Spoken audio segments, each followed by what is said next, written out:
Hello viewers, আসসালামু আলাইকুম। আজকে আমরা তৈরি করব কাচ্চি বিরিয়ানি। তো চলুন রেসিপি ভিডিওটি শুরু করা যাক।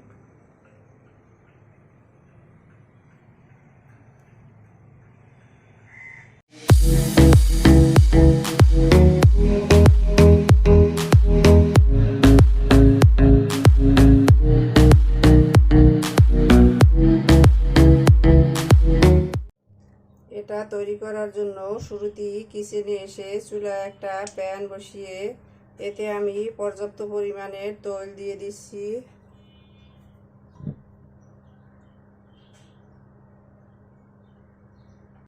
আমি এখানে প্রায় 2 কাপের মতো তেল দিয়ে দিয়েছি।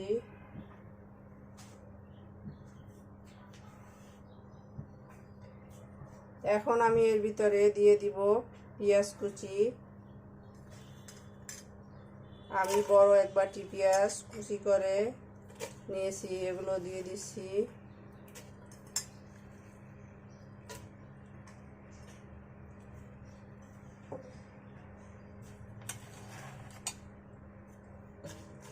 আমি এই পেঁয়াজটাকে বেরেস্তা করে নিব।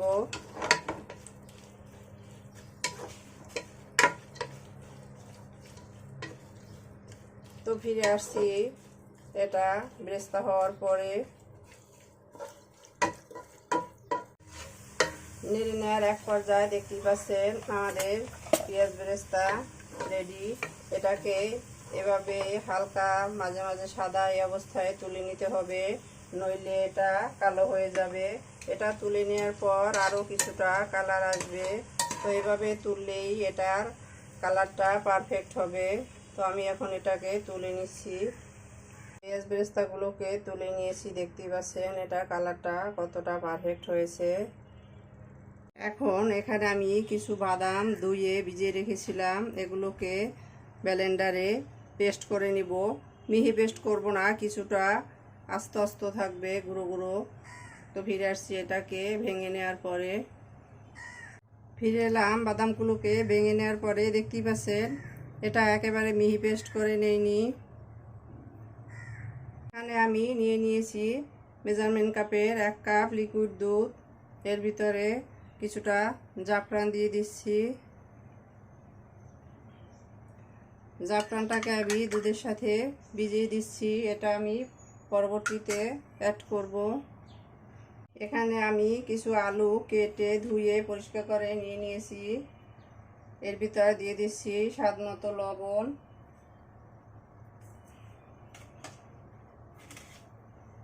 সামান্য চিনি, আর দিয়ে দিচ্ছি সামান্য ফুড কালার। এটা অপশনাল, কেউ চাইলে নাও দিতে পারেন, আমি দিয়ে দিচ্ছি কারণ এটা দেখতে খুব ভালো লাগে। আর বড় বড় হোটেলগুলোতে আলুর সাথে এই ফুড কালারটা ব্যবহার করে থাকে। এখন আমি এটাকে ফ্রাই করে নিব। আমি যে প্যানে পেঁয়াজ বেরেস্তা করেছি এই একই প্যানের ভিতরে আলুগুলো দিয়ে দিচ্ছি।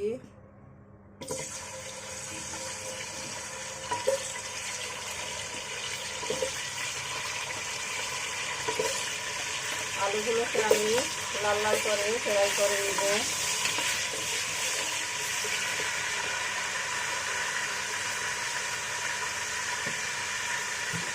এটাতে আমি ঢাকনা দিয়ে দিচ্ছি, মাঝে মাঝে ঢাকনা তুলে নেড়ে নিব। এতে করে আলুগুলো খুব ভালোভাবে ভিতর থেকে নরম হয়ে আসবে। আলুগুলো ফ্রাই হতে থাক, এরই মাঝে এখানে আমি কিছুটা আটা নিয়ে নিয়েছি। এটা দিয়ে একটা ডো তৈরি করব, রুটির ডোয়ের চেয়ে এটা নরম থাকবে। তো ফিরে আসছি এটা তৈরি করে নেওয়ার পরে।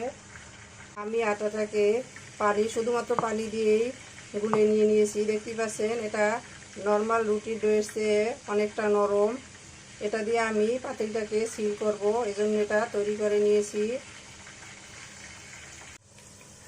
আলুগুলোকে আমি ঢাকনা তুলে বেশ 2-3 বার নেড়ে দিয়েছি। এখন এগুলোকে তুলে নিচ্ছি, দেখতে পাচ্ছেন এগুলোকে আমি লাল লাল করে ফ্রাই করে নিলাম, তুলে নিচ্ছি। আলুগুলোকে আমি তুলে নিয়ে নিলাম। এখন আমি এখানে নিয়ে নিয়েছি মেইন উপকরণ খাসি মাংস। এখানে 1.5 কেজি পরিমাণের খাসি মাংস আছে। মাংসগুলোর একটু বড় বড় সাইজ নিয়ে নিয়েছি, কাচ্চি একটু বড় সাইজ দিয়ে তৈরি করতে হয়। এগুলোকে আমি একটা প্যানের ভিতর নিয়ে নিচ্ছি।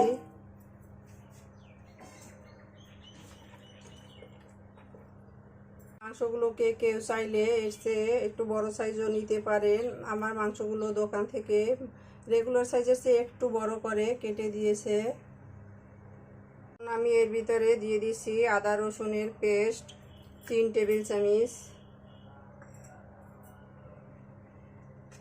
পেঁয়াজ বেরেস্তা দিয়ে দিচ্ছি।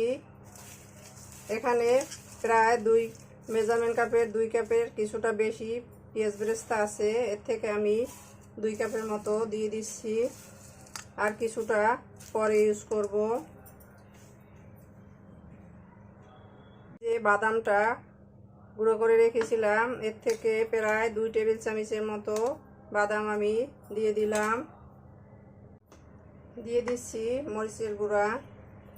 আমি এখানে 2 টিস্পুন মরিচের গুঁড়া দিয়ে দিলাম। আমাদের মরিচটা খুব বেশি ঝাল, তাই আমি সেই অনুসারেই মরিচ দিয়ে দিয়েছি। আপনারা আপনাদের ইচ্ছে মতো দিয়ে নেবেন। ধনিয়ার গুঁড়া দিয়ে দিচ্ছি 2 টিস্পুন, হাফ টিস্পুন দিয়ে দিচ্ছি হলুদের গুঁড়া। এটা অপশনাল, আপনারা চাইলে নাও দিতে পারেন। আমি দিয়ে দিয়েছি, এতে করে মাংসের কালারটা সুন্দর হবে। এখন দিয়ে দিব গোটা মশলা। এখানে লবঙ্গ দিয়ে দিচ্ছি 10-12টা গোলমরিচ। আমি এর থেকে কিছুটা রেখে দিচ্ছি, এগুলো পরবর্তীতে অ্যাড করব। এলাচ থেতো করে দিয়ে দিচ্ছি 10-12টা, দারুচিনি 7-8 পিস। এখানে আমি একটা জয়ফলের 4 ভাগের 1 ভাগ গুঁড়ো করে নিয়ে নিয়েছি, তা দিয়ে দিচ্ছি। 1 টিস্পুন শাহি জিরা, কিছু জয়ত্রী গুঁড়ো করে হাতের সাহায্যে ভেঙে দিয়ে দিলাম। দিয়ে দিচ্ছি তেজপাতা, 2 টিস্পুন ভাজা জিরার গুঁড়া। দিয়ে দিব কিছু রেডি বিরিয়ানির গুঁড়া মশলা। এই মশলাটা দেওয়ার ক্লিপটা মিস হয়ে গেছে। টক দধি, এটা আমি ভালোভাবে ফেটিয়ে নিচ্ছি। তারপর এর সাথে দিয়ে দিব হাফ কাপ পরিমাণের টক দধি দিয়ে দিলাম। চিনি দিয়ে দিচ্ছি 1 টিস্পুন। সব শেষে চিনি দিয়ে দিচ্ছি স্বাদ মতো। আর এর সাথে কেউ চাইলে টেস্ট সল্ট দিয়ে দিতে পারেন। আমি টেস্ট সল্টটা দিব না, কেননা আমি এটা ঘরে তৈরি করতেছি, আর এটা অবশ্যই স্বাস্থ্যকর হিসাবে তৈরি করতে হবে। এখন এটাকে আমি হাতের সাহায্যে ম্যারিনেট করে নিব। খুব ভালোভাবে মেখে নিতে হবে সময় নিয়ে।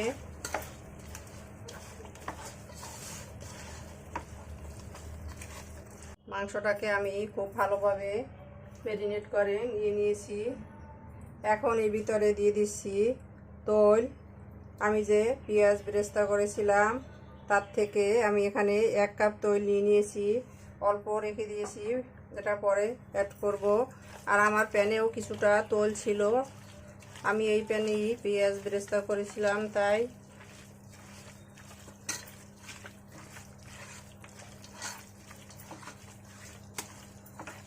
এখানে পেঁয়াজ বেরেস্তার তৈলটাই দেওয়ার চেষ্টা করবেন, এতে ফ্লেভারটা খুব ভালো আসে।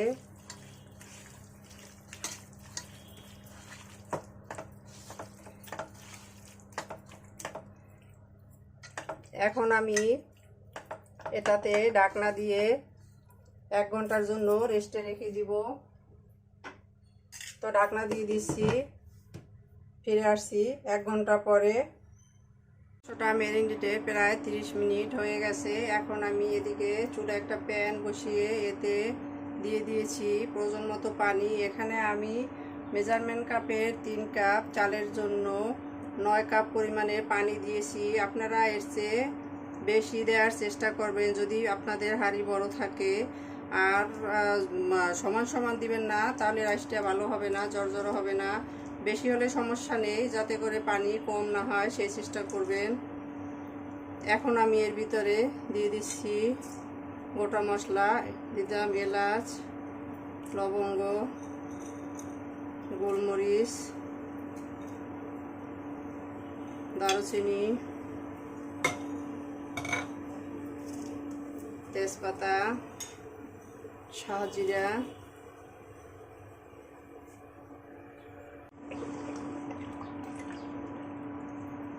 নেড়ে দিলাম।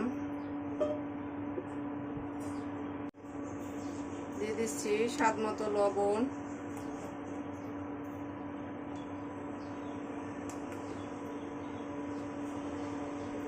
এখন অপেক্ষা করব পানিটা ভালোভাবে ফুটে আসার জন্য। পানিটা ফুটে আসছে, এখন এর ভিতরে দিয়ে দিব ধুয়ে পরিষ্কার করে রাখা রাইস। আমি এখানে মেজারমেন্ট কাপের 3 কাপ বাসমতি রাইস ধুয়ে 10 মিনিট ভিজিয়ে রেখেছিলাম, তারপর পানি ঝরিয়ে নিয়েছি। এখন আমি এগুলোকে পানির ভিতরে দিয়ে দিচ্ছি।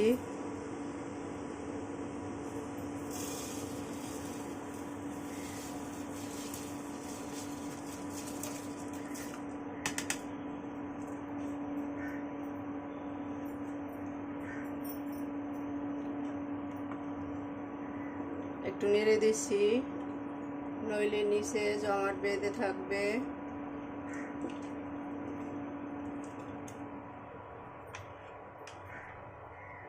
এখন আমি এটা সেদ্ধ হওয়ার জন্য 7-8 মিনিট অপেক্ষা করব।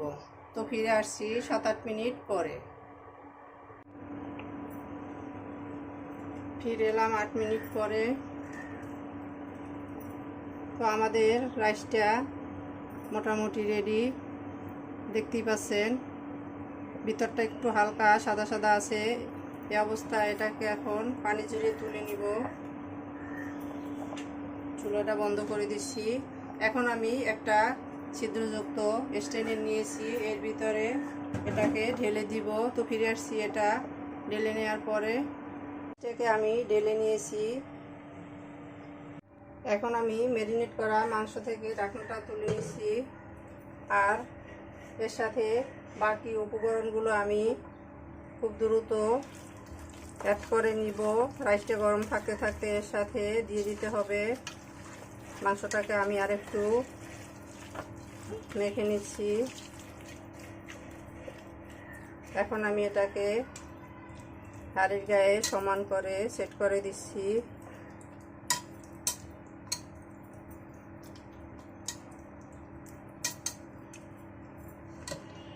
সেট করে নেওয়া হয়ে গেছে।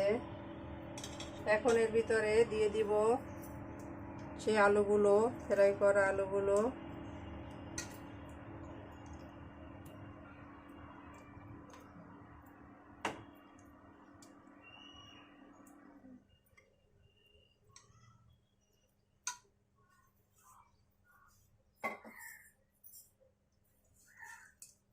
কিছু পেঁয়াজটা দিয়ে দিচ্ছি, পেঁয়াজের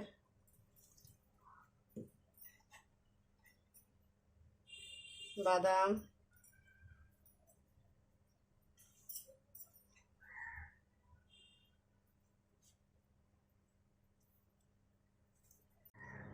বাকি তরিটা দিয়ে দিলাম।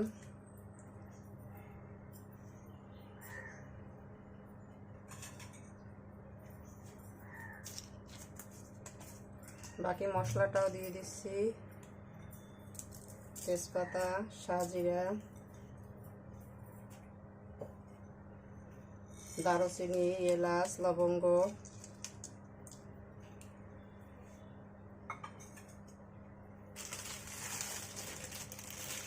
দিয়ে দিচ্ছি আলু বোখারা,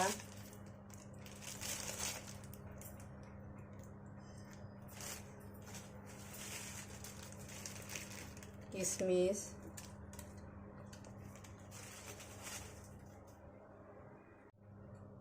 কিছু গুঁড়া দুধ,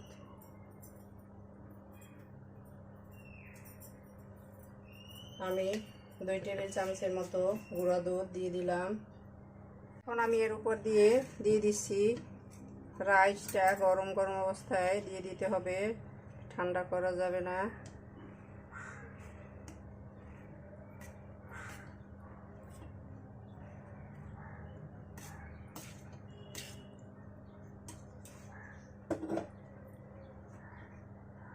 রাইসটা দিয়ে নিয়েছি, এখন এর উপর দিয়ে কিছু কাঁচামরিচ দিয়ে দিচ্ছি। আমি এই মরিচটা দিয়ে দিয়েছি, এর থেকে সুন্দর একটা ফ্লেভার বের হবে, জাল বের হবে না। আবার কিছু বেরেস্তা দিয়ে দিচ্ছি,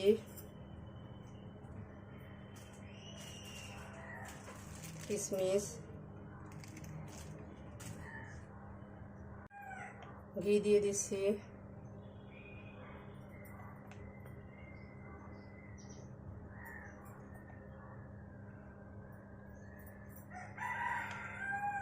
আমি এখানে প্রায় 2 টেবিল চামচের মতো ঘি দিয়ে দিলাম।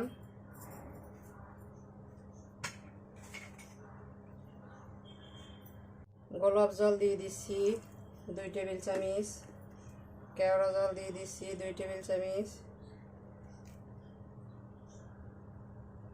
দিয়ে দিচ্ছি 1 টিস্পুনের মতো।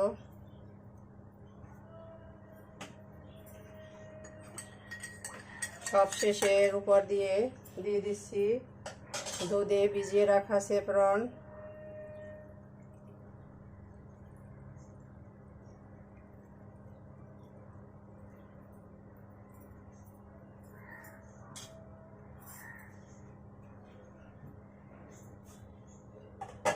এখন আমি যে আটাটা গুলে রেখেছিলাম এটা দিয়ে তারা ঢাকনা লক করে দিব। আটাটাকে আমি পাতিলের চারপাশে এভাবে লাগিয়ে দিয়েছি, এখন এর উপরে ঢাকনাটা চেপে বসিয়ে দিলাম। চারপাশ থেকে একটু একটু করে এভাবে চেপে চেপে লাগিয়ে দিচ্ছি। আপনারা আপনাদের সুবিধা মতো আটাটা এভাবে দিয়ে লক করে দিবেন।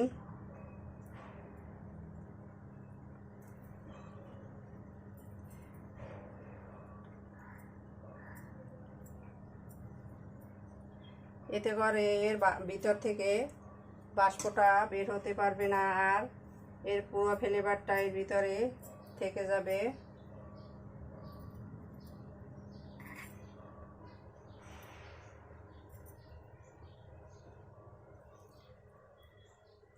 আমার লক করা হয়ে গেছে।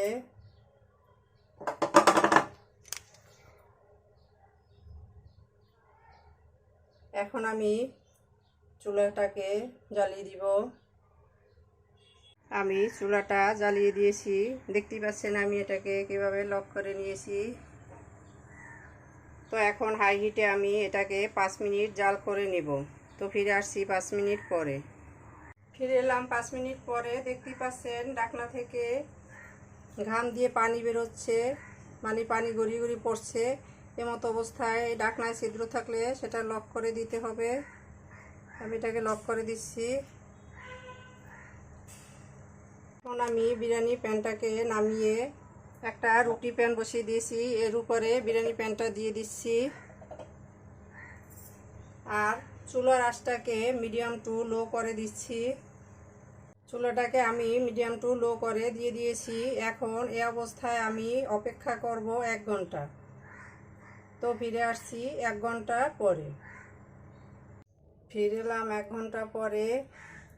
দেখতে পাচ্ছেন আমি যে আটা দিয়ে সিল করে দিয়েছিলাম একেবারে শুকিয়ে গেছে। এখন আমি একটা চাকুর সাহায্যে এগুলোকে আস্তে আস্তে তুলে নিব। এরই মাঝে আমি চুলাটা বন্ধ করে দিয়েছি।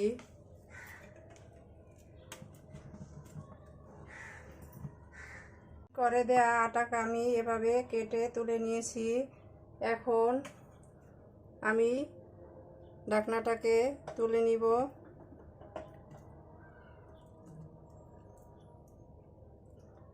ওয়াও, দারুণ একটা স্মেল বের হয়েছে।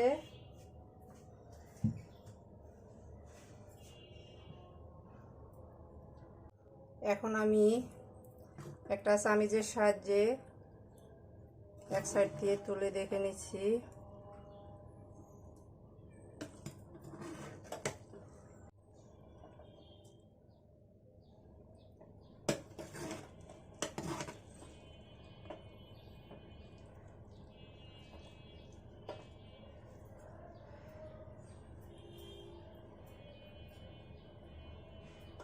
দেখতে পাচ্ছেন রাইসগুলো কতটা ঝরঝরায় আছে। আমি নিচ থেকে মাংস তুলেছি, মাংসটাও অনেকটা জুসি।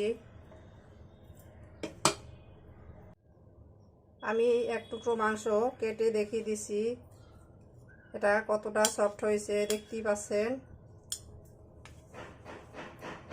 এখন আমি এটাকে তুলে নিয়ে সার্ভ করে নেব। তো চলুন সার্ভ করে নেওয়া যাক। সার্ভ করে নিলাম আমরা আমাদের কাচ্চি বিরিয়ানি। দেখতেই পাচ্ছেন কতটা লোভনীয় হয়েছে। আমাদের রেসিপি ভিডিওটি ফলো করে আপনারা তৈরি করে দেখবেন, কমেন্ট সেকশনে জানিয়ে দিবেন কেমন হয়েছিল আমাদের রেসিপি ভিডিওটি। লাইক, কমেন্ট, শেয়ার, সাবস্ক্রাইব করে আমাদের পাশে থাকবেন। আল্লাহ হাফেজ।